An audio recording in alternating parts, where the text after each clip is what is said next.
Today we are starting the second chapter of the journey home, and it begins with a little treat. Pictures. We love pictures.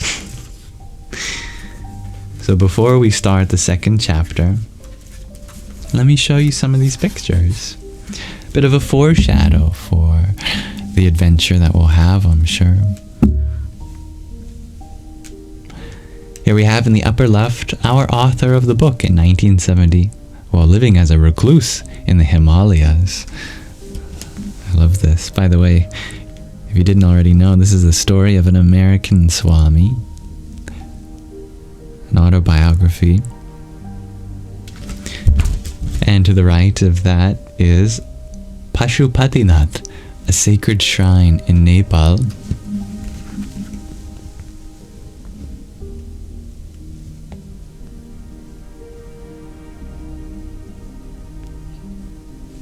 Looks lively. Below that we have a rock in the Ganga River that served as the author's seat for a month of solitary meditation.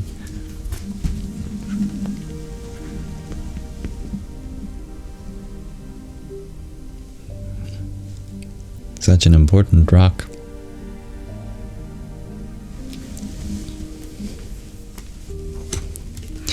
On the next page, we have some saints and yogis who inspired the author on his journey. On the upper left is Swami Rama, founder of the Himalayan Institute of Yoga.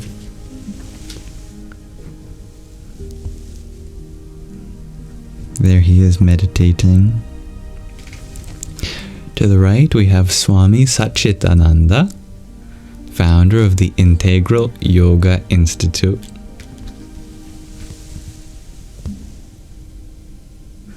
And you can see the light in his eyes.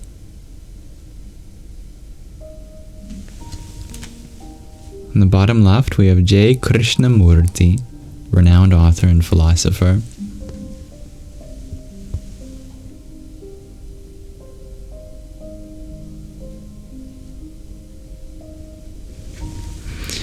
And on the bottom right, we have Swami Chidananda Saraswati, successor of Swami Shivananda of the Divine Life Mission.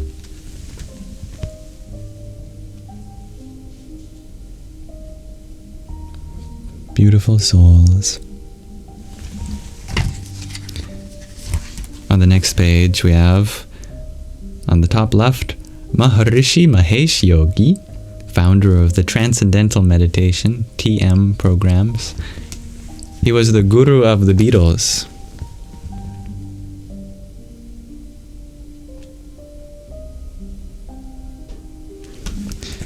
To the right of him is Ananda Mayi Ma, renowned mystic and guru.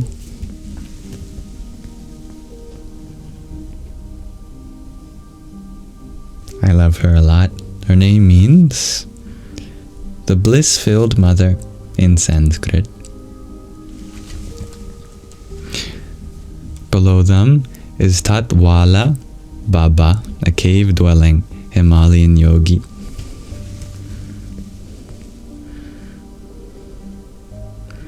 He's been an inspiration on parts of my journey too.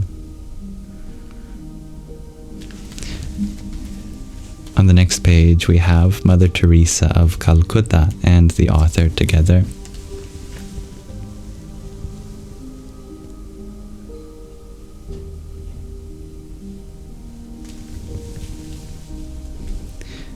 To the right we have Swami Muktananda, founder of the Siddha Yoga path.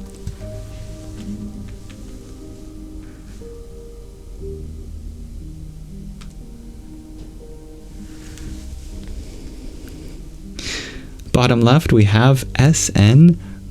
Goenkaji, master of Buddhist Vipassana meditation.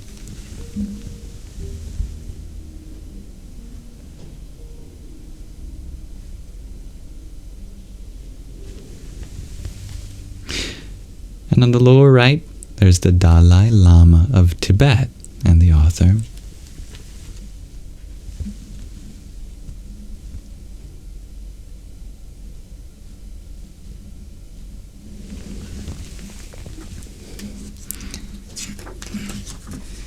Tell me how many of these spiritual leaders you know. Finally, we have above a picture of Dev Prayag, where the author met Kailas Baba, who taught him how to live as a hermit in the jungle.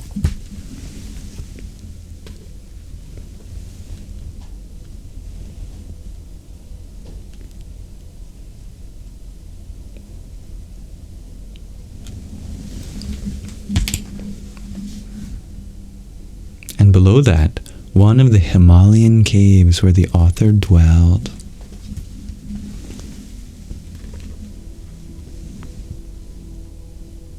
Yep, that's a cave.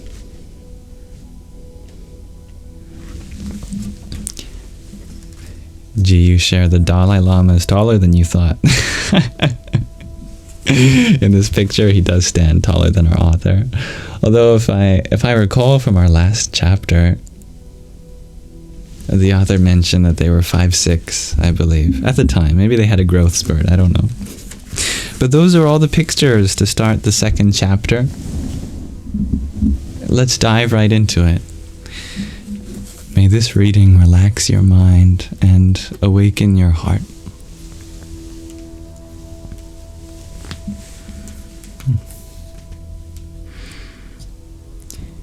On the day of my departure, I squeezed down the aisle of an airplane, trying not to knock anyone in the head with my duffel bag. "Excuse me, ma'am," I said to a middle-aged American woman seated on the aisle. "Can I get to my window seat?" She jerked her head up and frowned, and I could hear her thinking, "Find another seat." I certainly preferred to do so. But the plane was full, and the passengers in the aisle behind me were impatient. I carefully squeezed past her to reach my assigned place. From beneath her bouffant, bouffant? That's a new word for me too. She glowered at my long hair. I chose to keep my attention out the window. Minutes later, I peeked from the corner of my eye, only to be jolted by her unrelenting stare.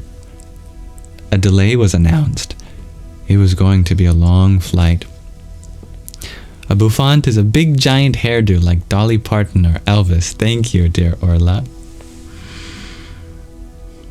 Time passed, and again I peeked sideways, but this time, instead of the lady with the bouffant hairdo, I saw a fascinating figure in black jeans, black boots, and a black sleeveless t-shirt. Silver bracelets circled his fair, thin arms. His long, straight hair was white as snow, as was his skin. His eyes were an albino pink, but his mischievous smile filled me with joy. This man looked so uncommon, yet familiar. I had seen him before. Yes, he was a legendary rock and roll star, one of my favorites, Johnny Winter. "What's happening, brother? I'm Johnny," he said. "They call me Little Monk," I replied. He greeted me with a soul brother's handshake. "How did you get to this seat?" I asked him. Or how did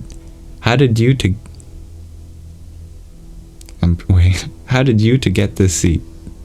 That's what it says. I asked him. "Someone else was here a minute ago."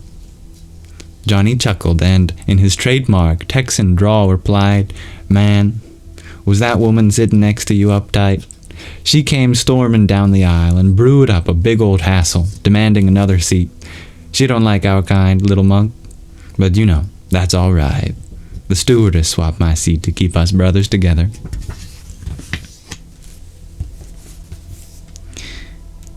We had plenty of time to talk. I shared with him my spiritual longing, and he shared with me candid stories of his life. I told him that I had recently seen a great show of his in Florida with Janis Joplin. I don't know. His slender body rocked with laughter. Never was there a wilder, crazier woman on either side of the Mississippi River. He said Janus was confused, lusty, and stoned out, but a good kid. She was, he said, like a sister to him, but he worried for her. Little Janus is burning her candle from both ends. I don't know how long she'll last. Waxing serious, his pinkish eyes gazed into mine. You know, little monk, money and fame can destroy people. Say a little prayer for her. As the engines roared, we zoomed down the runway and soared into the sky. Our hearts seemed to fly as we talked of the great blues legends from Chicago and the Mississippi Delta. Johnny was supercharged on this subject. Soul brother, we can go on rapping forever. I ain't going to sweat it if this old plane never lands. Suddenly, he noticed the harmonica attached to my belt and shouted, You play the harp!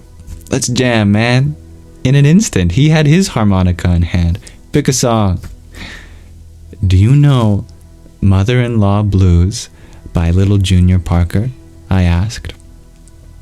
It's Jan like January. Thank you, G. Janice. Right on, man. Right on. His thumb shot up. 30,000 feet in the sky, and to my great amazement, the famous Johnny Winter began to perform with me as his partner. Older people stared in condemnation, while younger passengers smiled gleefully. The young airline hostess, too, swayed in the aisle to a free concert. Absorbed in the blues, Johnny and I were oblivious. The plane landed in JFK in New York, and Johnny and I strolled into the terminal. At the gate, a beautiful Danish model was waiting for Johnny. Onlookers marveled. Thrilled to see me with Johnny Winter, Frank and Gary were impressed with my good luck. Gary stroked his wavy beard and beamed. Hey, monk, he joked, pointing at Johnny's girl. Don't you wish she was waiting for you instead of us? Tonight, I replied, shaking their hands, we'll begin our spiritual quest. I think I'll be less distracted with you guys. We arrived in Europe. On our first night in Luxembourg, we slept in a campground, crammed into a single tent. The three of us lay in our sleeping bags, full of anticipation for what the next day would bring. Finally, roosters crowed the arrival of dawn. Jumping out of the tent into the crisp morning air, Gary and I stretched, savoring our good fortune and breathing in the fragrance of evergreens and flowering trees. Suddenly, a shriek rang out. No! God damn it, no! Frank emerged from the tent, pale and tormented. I've been robbed. All my money's gone. Gary and I scrambled into the tent, searching everywhere. Frank had already given up. I've searched. There's no use, he said. Gary placed his palm on Frank's shoulder and whispered, It's all right, brother. We'll take care of you. Whatever we have is yours, Frank, I consoled him. We don't need money. We have each other. Frank cast his head down, shook it back and forth, and announced that there was no way we would make it with what we had left. He was going home immediately. You guys coming? He asked. I had less than $20 of my own. Still, Gary's eyes met mine, and I silently transmitted my resolve to stay. He agreed, and we bid Frank, who spent only one night in Europe, a sad goodbye. As Frank slung his backpack over his shoulder and paced away back to the security of home, Gary and I pondered the mysteries that awaited us. Later that day, I found a creek to sit beside. The high trees danced in the wind, and the water flowed effortlessly. With Frank gone, I had almost nothing, but strangely, I felt free. Quick enough, Gary and I were invited to breakfast with some hippies from Holland. After sharing their muesli with us, some food that I'm not familiar with, Cosmos and Chooch offered us a ride to the Netherlands. What a wonderful pair of names, Cosmos and Chooch. Soon, we were cruising through the countryside of Belgium and Holland in their Volkswagen van, grazing out our open windows at vast fields carpeted with hundreds of thousands of red, yellow, white, pink, and violet tulips, all in perfect rows blooming in the sunshine, as the cassette player boomed out Donovan, the Beatles, and the Rolling Stones. Muesli, like porridge, you think? Thank you, dear Talitha. You are all full of such knowledge. After a stop at Abcoude, oh my goodness, Abcoude, the idyllic home of one of our new friends, we arrived in Amsterdam, where we were led to an abandoned warehouse, where dozens of hippies sprawled on the floor, freely smoking marijuana. The lights were dim, rats scampered here and there, a shaggy band played on an improvised stage of rotting plywood stretched across milk crates. Muesli is like a German cereal made of dried fruit, nuts, granola. Oh, thank you for telling me, dear Kelly. With hashish pipe in hand and a wild grin, Chooch blurted, "I'll see you guys. Maybe on my pilgrimage to Haight-Ashbury, the Mecca for hippies." Then he waved goodbye and disappeared into the smoke. In the days that followed, Gary and I learned to survive with practically no money at all. Early in the morning, we'd spend a few cents on a loaf of bread, hot out of the baker's oven. Under a tree, we cut the loaf in half and relished it as our subsistence for the day. This shared loaf of dry bread was to become our daily diet wherever we traveled. On special occasions, we managed to procure a hunk of cheese, too. We usually slept either as guests in the homes of people we met, under trees, inside abandoned buildings, or in public crash pads. What little money we had, we tried to stretch for as long as possible. The European counterculture flocked to Amsterdam. Dam Square was the social center.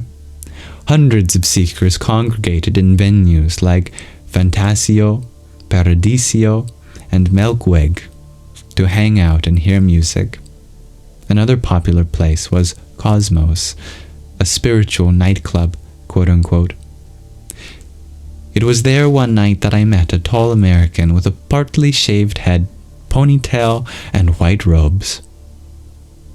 "Do you want some spiritual food?" he inquired.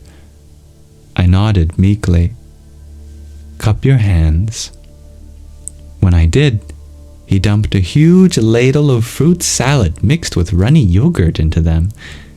As the concoction dripped down my arms, I stood there, perplexed. "What do I do now?" I asked. "Eat it," he laughed, taking his leave. Little did I know that destiny would have us meet again, thousands of miles away, in a setting beyond my wildest imagination. Gary and I were making friends from the world over, but pleasant as it was, I was distracted. Something I could not comprehend was calling me. I found myself retreating to museums to contemplate religious art or to Vondel Park to meditate and study spiritual books, but my favorite place was sitting over a canal. While the city might rage with a passion for power, wealth, and a multitude of pleasures, and while fashions and fads changed like the seasons, the cool water of the canal seemed at total peace as it flowed through it all. I would sit for hours watching the water, wondering where the current of my life was leading me.